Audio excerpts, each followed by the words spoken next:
Now, from WYDC TV, this is Big Fox News at 10.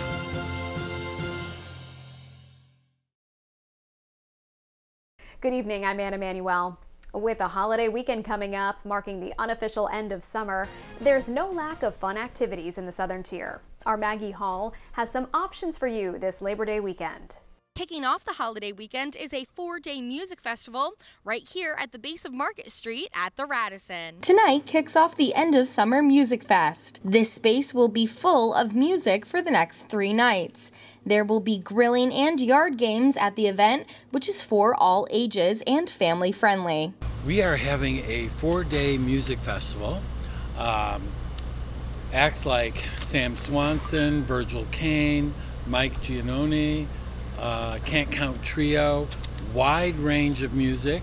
We did that intentionally so that we'd appeal to a wide range of clientele. We want everybody in Corning to come out for this end of summer celebration. If you're going to do something special for Labor Day, do it here. The music festival is free. Attendees can choose to donate to the United Way, with chances to donate every single night of the festival. United Way of the Southern Tier has outreaches across the community to uplift and support residents who may be in need of food or shelter. Tomorrow, Market Street will be full of cars, just not the usual ones.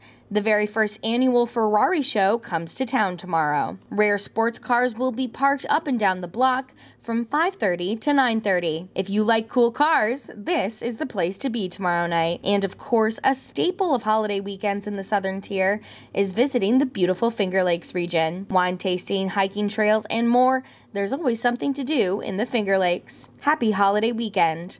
Maggie Hall, Big Fox News, Corning. The Walk to End Alzheimer's is known as the world's largest event to fight Alzheimer's. One of the walks will occur at Watkins Glen International this fall. This October, volunteers are invited to walk the racetrack to support the cause. The Alzheimer's Association raises money through the walks, which are hosted all across the nation. Visit the website on your screen to sign up or learn more. Elmira will be the home of a fall community cleanup event. The Chemung County Habitat for Humanity and the City of Elmira, along with the city's RISE, will host a citywide cleanup. Volunteers can sign up using the link on your screen. The cleanup will take place September 15th and 16th from 9 a.m. to noon. Former President Donald Trump pleads not guilty in Georgia's election interference case and waives his arraignment. That means he can skip making an appearance at a hearing next week in Atlanta. Trump and 18 other defendants are accused of illegally trying to overturn the results of the 2020 presidential election in Georgia. Last week, Trump surrendered at the Fulton County Jail and was booked on 13 felony charges for his alleged role in the election scheme. There's been another health scare for Senate Minority Leader Mitch McConnell. The 81-year-old Republican froze during a news conference yesterday. And as Doug Luzader reports, it is renewing some uncomfortable questions about age in Washington. Senate Minority Leader Mitch McConnell appears to be having some kind of a medical issue. His office will only say that he felt lightheaded, but here's how this played out yesterday. Did you hear the question, Senator? Running for re-election in 2026? Mitch McConnell appeared to freeze up for nearly 30 seconds yesterday at a news conference in Kentucky. It was very similar to an episode he experienced just last month in Washington. Wait a minute. Are you good, Mitch? Okay, Mitch. Doctors who have not examined McConnell say it could be any of a number of issues. Was he having some sort of seizure activity, an ischemic event, not enough blood flow to the brain? Is this a post-concussive from his fall earlier in the spring? Bottom line is, I don't know. But what we do know is that the average age in the Senate is about 64 now, and some members, including California's Dianne Feinstein, are clearly struggling. And beyond their well-being, not far from anyone's mind here is just how delicate the balance of power in the Senate is right now. It's a serious problem, and it's kind of remarkable that we have such important leaders in their 80s. And Dianne Feinstein is 90 years old. I mean, they have serious health issues. He's a good friend, and so I'm going to try to get in touch with him later this afternoon. President Biden spoke about McConnell briefly yesterday, but at 80, he's had some uncomfortable moments of his own, with recent polls showing that voters are very concerned about his advanced age as he seeks a second term. And the leading Republican right now vying to replace him, former President Trump, is just 3 years younger. Now, McConnell has given no indication that he's considering retirement, but one option could be to remain in the Senate while handing the leadership reins over to someone else. In Washington, Doug Luzader, Fox News. Supreme Court Justice Clarence Thomas officially reports 3 trips last year aboard Harlan Crow's private plane. The move is the first time in years Thomas has disclosed receiving hospitality from the Republican megadonor. And it's only because of new guidelines from the federal judiciary for reporting travel. The 75-year-old's report, made public on Thursday, includes reimbursements to Crow, but the exact dollar amounts were not disclosed. Thomas has denied any wrongdoing in accepting the trips. Idalia will move out into the Atlantic by the end of tonight, but not before pummeling the Carolinas. It comes as cleanup efforts begin in Florida's Big Bend. Caroline Shively has more. Just before the holiday weekend, Idalia is still flooding coastal communities. This is the worst storm I've been through. One day after barreling through Florida, Idalia is moving through the Carolinas, tearing down trees and knocking out power to thousands of people.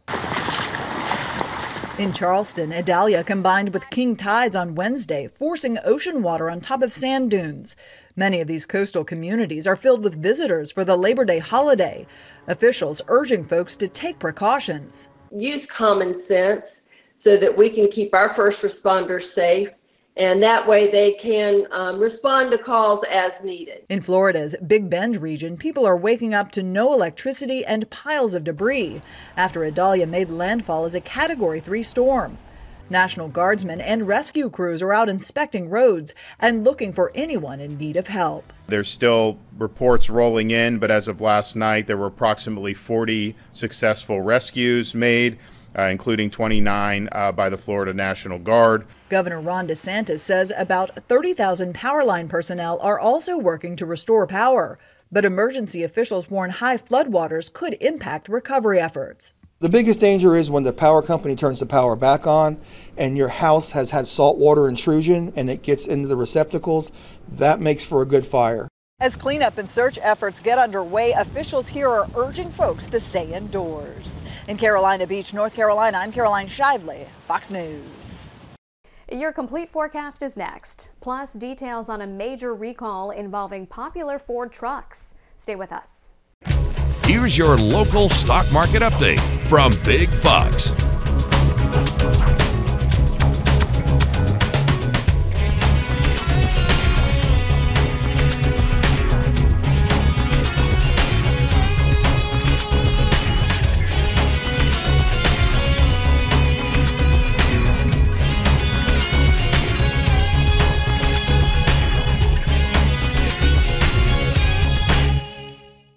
Now, your Twin Tiers forecast from Big Fox.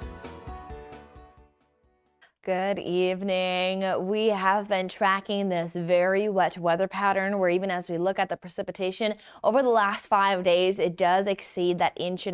And even note that this month, the Elmira area has received almost 9 inches of rainfall. Now, there were definitely isolated areas that walked away with a bit more from those heavy downpours that were even giving isolated areas like Elmira up to 2 inches of accumulation, bringing it to that 5 inches above normal threshold.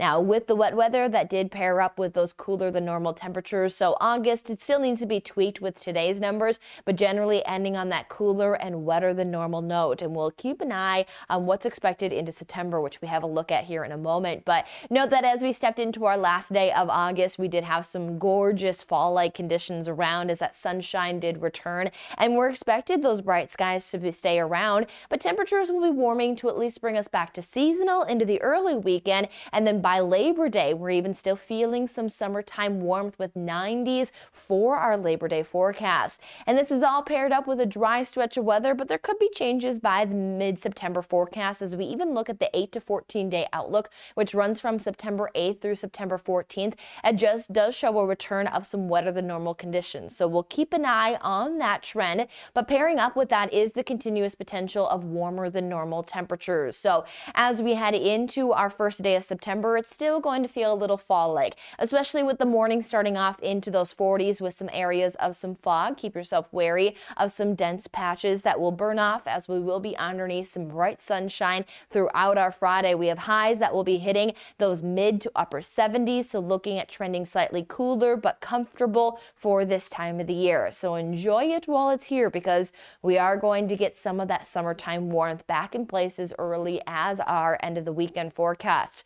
Another round of some morning fog, but you can start to see some of that warming trend taking place where we have low 50s back for overnight low temperatures, and then we're back to and slightly above normal on Saturday with highs just around those lower 80s. Now, as we head into that Monday forecast, that's when we're really going to start to feel the warmth, especially as we are noting that the forecasted average dew point moves out of those 50s and back into those 60s. And when you have those 60s, that can mean either two of things. One, it's going to mean some summertime humidity, or two, it's going to mean fueling up some shower and thunderstorm chances. But the 7-day is holding on the drier side, so we are going to talk about some summertime stickiness. Now, what we're seeing is that we are extending into those 90s, which is normal to at least see a few 90-degree days, especially early in September. But some of these 90s, if they can extend towards those mid-90s, we could be talking about some record potential. But by the end of the work week, it does look like we will be working back towards some more seasonable conditions.